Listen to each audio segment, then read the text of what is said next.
Kita beralih ke informasi lainnya, Saudara. Polisi menetapkan tersangka atas kematian anak PJ Gubernur Papua Pegunungan. Tersangka merupakan seorang mahasiswa di salah satu universitas di Semarang, Jawa Tengah.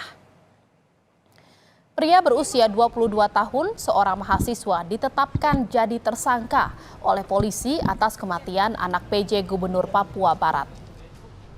Tersangka merupakan teman korban yang dikenal melalui media sosial awal Mei lalu. Penetapan tersangka dilakukan polisi usai memeriksa 9 orang saksi. Polisi masih terus mendalami kasus ini karena dari pemeriksaan forensik ditemukan 3 luka di bagian kemaluan korban.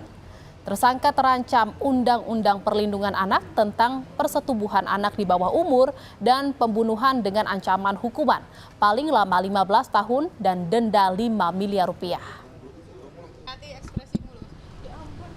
Dengan inisial AN, umur 22 tahun. Pekerjaan mahasiswa salah satu perguruan tinggi swasta yang ada di Kota Semarang. Dari Fakultas Ekonomi semester 4. Pasal yang disangkakan terkait dengan peristiwa ini adalah Undang-Undang Perlindungan Anak, ya pasal 81 tentang persetubuhan terhadap anak di bawah umur, dan kita juga menerapkan pasal 338 dengan ancaman hukuman paling singkat 5 tahun dan paling lama 15 tahun dengan denda paling banyak 5 miliar. Dari pengakuan tersangka kepada polisi, ia mengenal korban melalui media sosial. Saat kematian korban merupakan pertama kalinya pertemuan dilakukan. Di hadapan awak media, tersangka meminta maaf kepada keluarga korban serta siap untuk bertanggung jawab. Sementara itu, untuk pemeriksaan lanjutan, polisi sudah menyita sejumlah barang bukti, di antaranya botol miras, susu gelas, serta barang milik tersangka dan juga korban.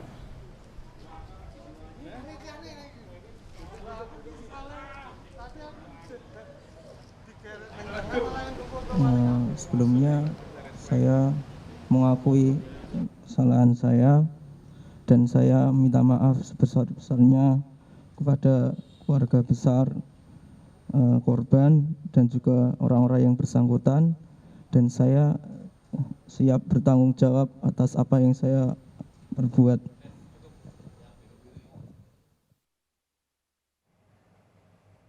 Sebelumnya, Saudara, remaja berusia 16 tahun mengalami lemas dan kejang di sebuah kamar indekos wilayah Banyumanik, Semarang usai menenggak minuman keras yang disiapkan oleh tersangka. Meski tersangka membawa korban ke rumah sakit, sayangnya nyawa anak PJ Gubernur Papua, Nikolaus Kondomo, tak bisa diselamatkan. Kini korban telah dimakamkan di Desa Jatiharjo, Purwodadi, Kabupaten Grobogan, Jawa Tengah, tempat asal ibundanya. Polisi mendalami kamar indekos tempat korban tewas karena diketahui baru disewa oleh tersangka selama 2 minggu.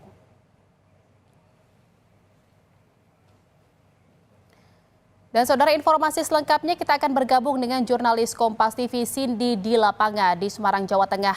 Cindy, selamat sore. Cindy, polisi telah menetapkan seorang mahasiswa sebagai tersangka atas kematian anak dari PJ Gubernur Papua. Apakah benar tersangka tersebut adalah kekasih dari korban? Selamat sore Jihan dan juga saudara, terkait dengan apakah tersangka ini adalah kekasih dari korban atau ABK ini, putri dari penjabat Gubernur Papua Pegunungan. Ini memang informasi yang kami dapatkan dari rilis kasus dari kepolisian Kapolrestabes Kota Semarang ini memang menyatakan bahwa tersangka ini bukanlah kekasih dari korban atau bukan kekasih dari ABK ini, karena memang diketahui dari pernyataan atau keterangan tersangka ini mereka antara tersangka dan juga korban ABK ini baru berkenalan di tanggal 3 Mei lalu melalui media sosial begitu. Dan kemudian setelah berkenalan di media sosial mereka saling bertukar nomor ponsel dan berjanji atau melakukan perjanjian untuk bertemu di tanggal 18 18 Mei lalu begitu. Jadi untuk pertemuan di tanggal 18 Mei lalu itu adalah pertemuan pertama mereka. Jadi mereka bukanlah sepasang kekasih ataupun teman sebelumnya. Jadi baru berkenalan sekitar 15 hari begitu pernyataan dari tersangka. Sedangkan memang ketika tersangka ini mengajak dan juga menjemput korban ABK ini dari kediamannya di Penggaron Kota Semarang ini menuju ke indekos milik dari tersangka AN ini di Banyumanik Kota Semarang ini memang pada awalnya tersangka tidak menginformasikan kepada korban bahwa akan ada pesta minuman keras begitu, jadi hanya untuk bertemu biasanya. Namun memang pada saat sampai di indekos tersebut, menurut kepolisian ini belum ada informasi mendetail aktivitas apa saja yang dilakukan oleh tersangka dan juga korban di dalam indekos tersebut.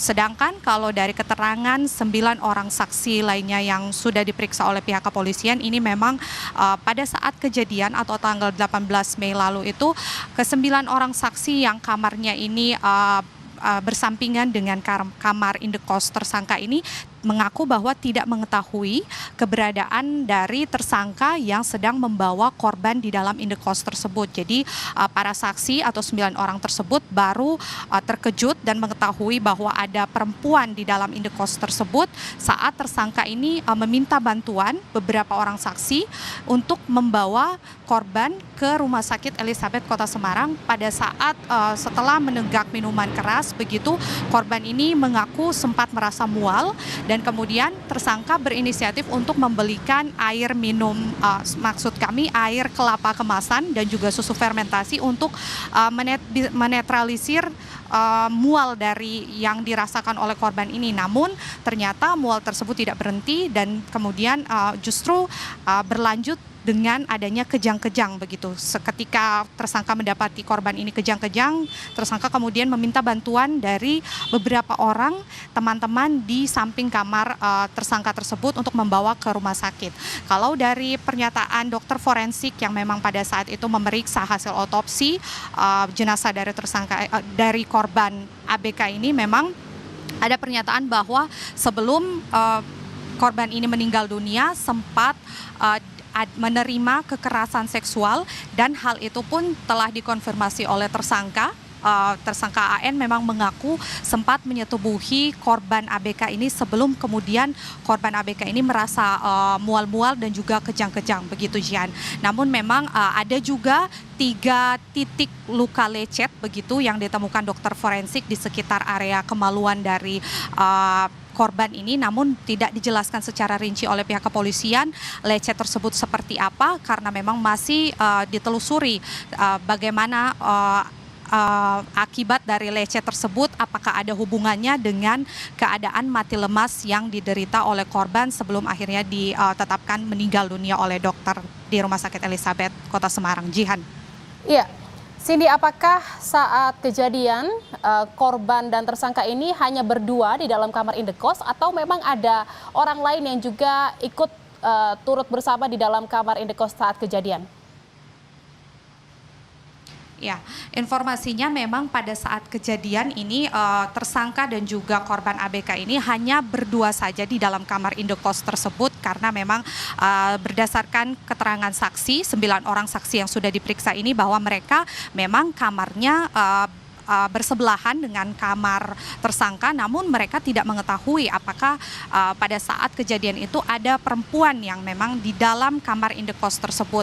Dan fakta lainnya memang Jihan bahwa kamar indekos tersebut baru disewa oleh tersangka AN ini sekitar 2 minggu sebelum hari pertemuan. Jadi pada awal Mei lalu tersangka ini menyewa kamar kos di daerah Banyumanik tersebut. Sedangkan memang tersangka ini adalah orang asli Semarang yang rumahnya juga ada di Penggaron, Kota Semarang yang lokasinya tidak jauh dari rumah korban ini. Jadi ada sedikit kecurigaan begitu yang muncul dari tim kepolisian apakah memang indekos tersebut sengaja dipersiapkan oleh tersangka untuk sebagai tempat pertemuan dengan korban atau bagaimana. Tapi memang dari pihak kepolisian ini masih terus menggali pernyataan dari tersangka mengenai motif ia menyewa indekos tersebut apakah hanya untuk tersangka atau ada motif untuk sebagai tempat pertemuan dengan orang-orang lainnya atau calon korban lainnya, begitu Jihan.